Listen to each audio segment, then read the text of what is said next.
Okay, so today I try to explain what you mean by isotonic, hypotonic, and hypertonic solution. Now, many times we try to memorize these things, but the concepts are pretty clear. And once you understand these concepts, you don't need to memorize them. Now, just before I begin, you need to understand it is your first time of coming to or watching this coming to this channel and you find this video resourceful, please do well to subscribe and hit the notification button. Now, what's a cell? We talked about the component of a cell. We talked about diffusion, osmosis, because these are fundamental for you to understand what I'm talking about here. Now, for a hypotonic solution, for an isotonic solution, I like you to picture the word iso as equal, then tonic as solute.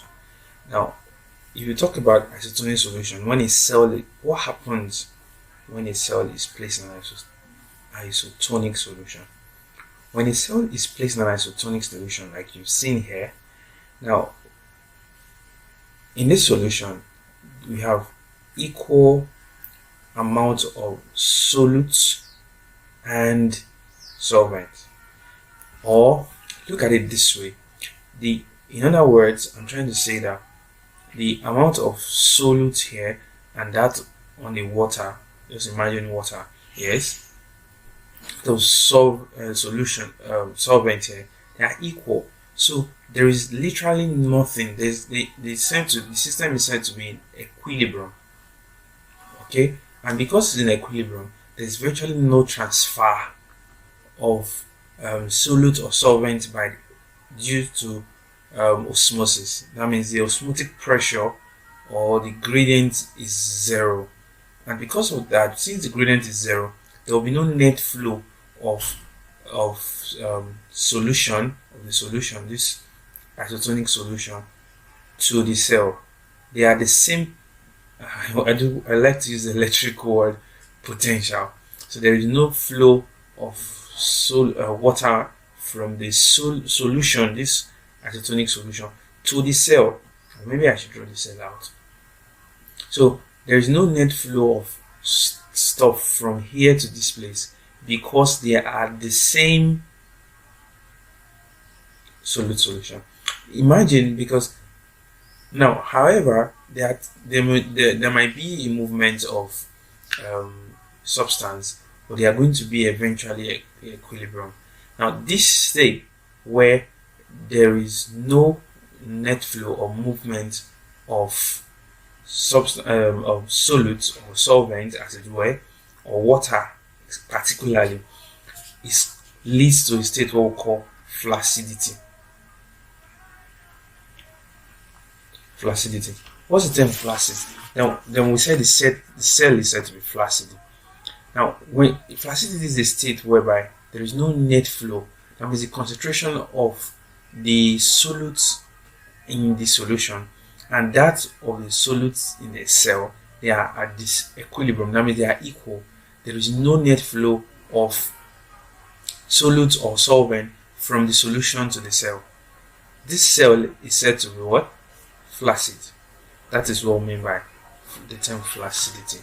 The second term we're going to come across is the word hypotonic solution. Now, again, this leads to, let me quickly update it, is flaccidity. Now, the second part is what we call hypotonic solution. Now, when you say hypo, number two is hypo. Hypo means low. So, for hypotonic solution, the concentration of the solution is lower. So, let's a little bit arrange. So you're going to have something like this. Let's assume is a solution. Now, if this is a solution, and then there are more solutes here. Now, think of the fact that solutes, if you rationalize it as solutes, as what is always needing a solvent.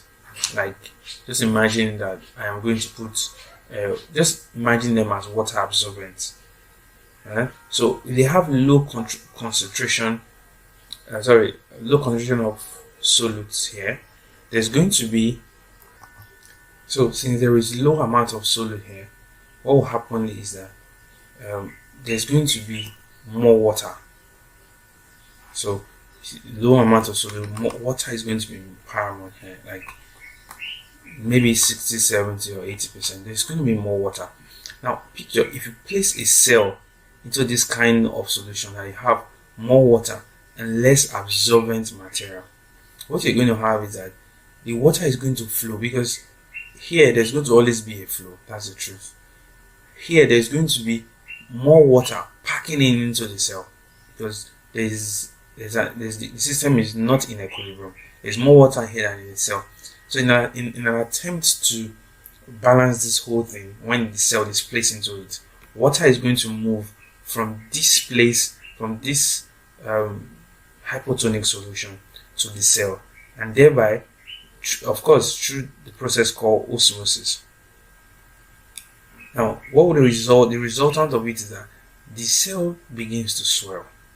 The cell begins to swell, and as more and more, due to gradients, osmotic pressure, and difference in their water level in quote, what will result is the fact that this cell begins to swell, gets bigger, as more and more water comes in. When this cell begins to swell, what happens? Gets bigger again and bigger. This results in a term called turgidity. It becomes turgid. The pressure, the amount of water in it becomes big. Common word to use. Oftentimes, when somebody say turgid, that's what we're relating here to in this case. So the water molecules fills this place, and the cell becomes what?